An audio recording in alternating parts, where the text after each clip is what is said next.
My review of what was supposed to be just one documentary keeps getting wider, and I don't know when the research phase of my video will be over. The entire project will come later, but there is a part that is much easier to get over with, the technical details. By this I mean the editing. Also, I started making a hoodie out of some fleece and a beautiful piece of jersey knit fabric. It doesn't help that I'm currently starting second year of high school, so please be patient. In Search of Pure Content by Micah Tewers is a 90-minute film/documentary about content creation. One of the most striking things about this project is just how many edits there are. It closely mirrors the style of his sister, Micah, who largely uses this tactic to lighten the mood of her sewing tutorials. This is not a new concept or idea. Fast-paced editing, speaking, acting is a commonly used way to convey comedy, but this feels different. Micah very clearly had to edit a large amount of footage into 90 minutes of this documentary. In the section about perfectionism, he mentions having to cut down 9 hours of the first draft into what is online and available. While I'm not 100% certain that this happened, Micah probably did this by cutting out most of the script. Since most video essays are built around the script, he must have cut out most of what he written down in the beginning, leaving him with much more footage than voiceover audio. Now, what do you do if you have a large amount of video and a limited amount of voiceover in an editing app? Well, naturally, you try and cram a massive number of photos and videos together, making the project insanely fast-paced and lacking in moments where everything slows down to give the audience the room to process what they've just seen. It's even more jarring when the pace slows to a crawl and Micah starts singing about how he wishes to be a leaf, but more on that later. The editing may be overbearing, but the visuals themselves are certainly not. Despite being saturated, much of the stock footage and images are well lit, well shot, and amazingly put together. The casual inclusion of vintage films certainly doesn't hurt, giving the entire project an extremely professional aura. Whatever footage was made specifically for this certainly looks expensive. This could just be from it being slowed down, but it fits in with the rest of the video. Overall, the editing masks and exposes the much deeper problems with this entire video essay. Its chaotic nature certainly foreshadows much more serious issues plaguing Micah's thesis and rambling about the nature of content creation. It does so much better than the seizure warning and the suicide hotline number at the beginning. That was what I released about a month before this video. Please enjoy this long overdue and probably meandering review/response. Every so often I see a well thought out and very long video essay and think, wow, I want to do that, and so I did. In Search of Pure Content by Micah Tewers is a 90-minute film/documentary about content creation. Or one would think that before seeing the rest of this video, which largely consists of detours and well-researched rambling about Micah's uncomfortable mental state.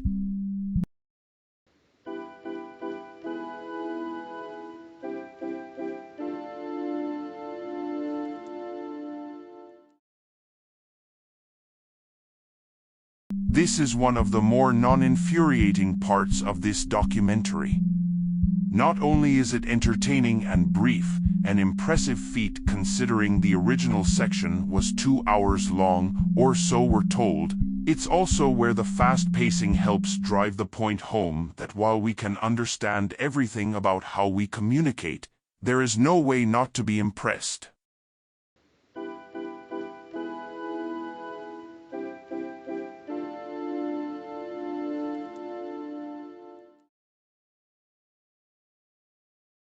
Double negatives are one of the most common ways to seem unprofessional to an extremely uninteresting individual. While it may require some brain power to wrap your head around if you get confused, sentences with double negatives have their own separate meanings from those that replace them with positive statements. I don't even have to give an example. Pick any positive sentence and turn it into one that has double negatives. If its meaning has even slightly changed, I've proven my point. A small but significant portion of the entire section is taken up by a brief rundown of the different myths and legends regarding the creation of language. This becomes infuriating by the end of the documentary as Micah's strange and often incoherent half-ranting about his own existence becomes more and more prominent in the project. It also foreshadows his strange fascination with religious people. I'll get to that later. He mentions how we came to the Latin alphabet from the Phoenician alphabet, which developed into the Greek, then the Roman/Latin alphabet. Writing sounds instead of entire meanings and concepts in a symbol was simply more efficient. This ability to communicate easily does, however, come at a cost. Humans have one of the highest choking hazards of any species. Do you know what's even worse? Please, I'm begging you, cite your sources. Add a link or anything so that your viewers can see for themselves what you're talking about. It's disrespectful to anyone that wants to learn more about what they're hearing when someone just hopes that they'll take anything at face value.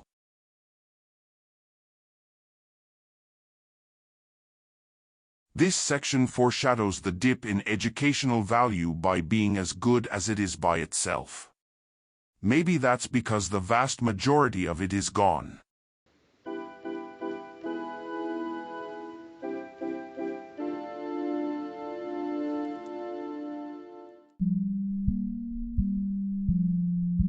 This may not be a section on its own, but it certainly is uncomfortable to think about. Micah's fascination, as he put it, gets extremely noticeable and bizarre, especially when mentioning the paradox of evil. On a totally unrelated note, this world around us clip. is not heaven. Oh shoot, that just reminded me. My first religious experience wasn't the Prince of Egypt. It was actually the Elephant Man. When I was 6 years old. It was the first time I remember ever crying over someone else's suffering.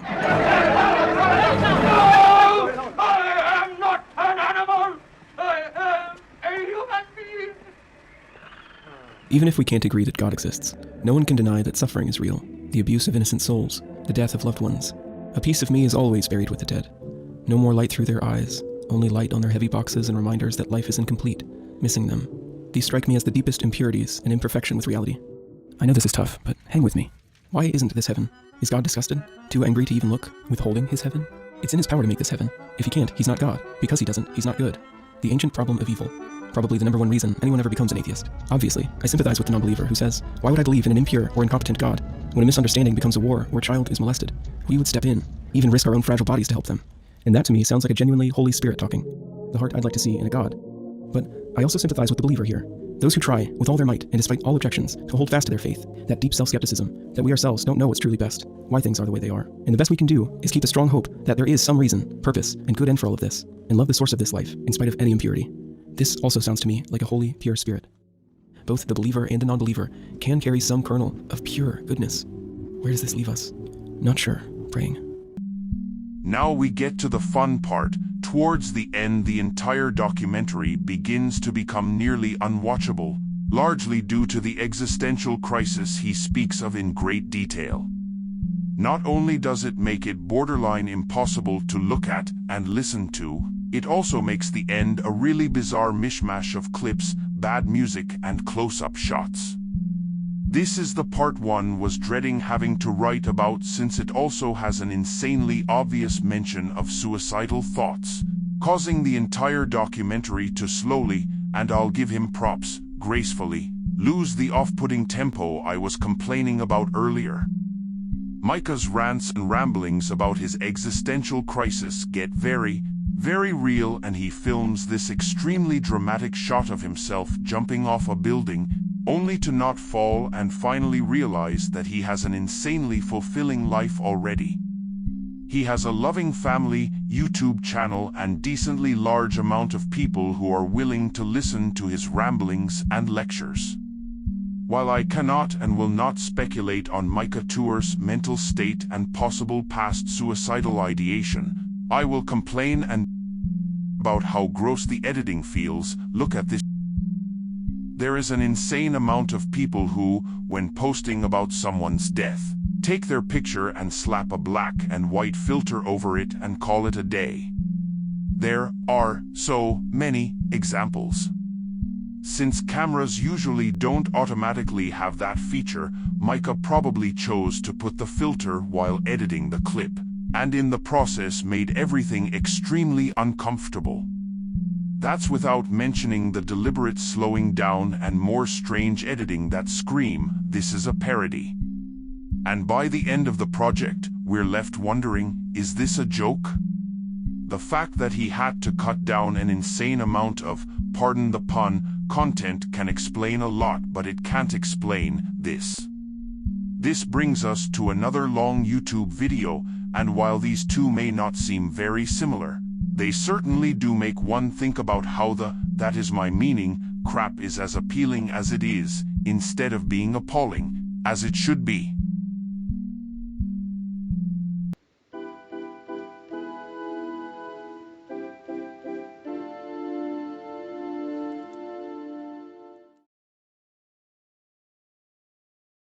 In the middle of watching the documentary, I got a disturbingly familiar feeling to the one when I first saw I Want It All Now.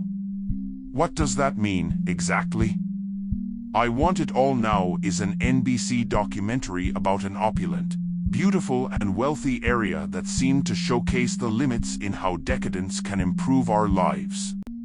It follows several people who lived there and is set in the late 1970s.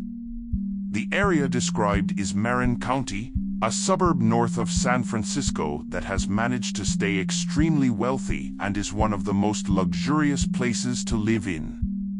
Some of the individuals interviewed moved there, some work there, many like the place, others consider leaving. Its interesting culture, as well as the documentary's production value, is surely something to gawk at. And why am I bringing this relatively obscure documentary up, you may ask? Well, the more I listened to Micah's meandering rants and complaints, I started to be reminded of the residents living in Marin County, one of the most prominent examples being Kathy Burke. She, like many other people, fell into the trap of wanting to constantly improve herself, by constantly picking and prodding at her previous life and consequently attending a large amount of self-help workshops, causing her mental health to take a dramatic nosedive. One of the most bizarre examples, of many, was when she, without warning, ran away from her family that didn't know when she would come back.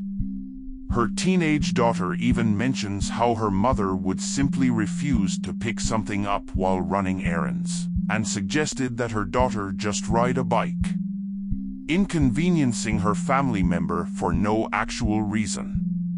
But how did this happen? Marin County is situated just north of San Francisco, facing the opulent Marina district. Many residents work in the city and commute by bus, car, or ferry, returning home to their house in the afternoon.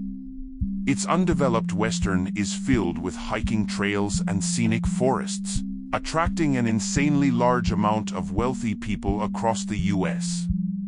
Due to the newfound large concentration of income caused by said influx of rich expats, the area became a hub for the human potential movement. I also brought a slew of new businesses, meant for catering to those who wanted to improve themselves, mostly consisting of workshops and services that wouldn't be seen as respectable or acceptable elsewhere. One of these is the Secret Garden, a massage parlor whose services are performed by two nude men over the course of 4 hours for $200. While there may not be anything wrong with seeking or enjoying such a service, one of the customers explained its appeal best. For the first time in my life I only took, I didn't give anything. This became more and more painful to listen to as I slowly started to imagine Micah being one of the interviewees. His video essay felt like something one of the people in the documentary would have made if they moved to Ohio. Kathy and Micah both fell into the same trap, where they observed their environment and the people around them, and later assuming they need to constantly find something more interesting to do while neglecting the people around them. Kathy did it to her kids, Micah, by constantly having existential crises, however, did it to himself. Literally everyone has at some point in their life had moments of pure confusion as to why they're self-aware. Having a difficult time truly grasping that you're alive is a rather universal human experience, but Micah fell into it by contemplating the quality of his YouTube content. This is the end of my video essay, but I certainly do admire the courage to post something of this scale and scope. Not only did it take an extremely large amount of work and effort, it also serves as an important example of trying to make something insightful and not succeeding. That is the second best thing possible, and in the case it inspires someone to make something themselves, that should be always commended.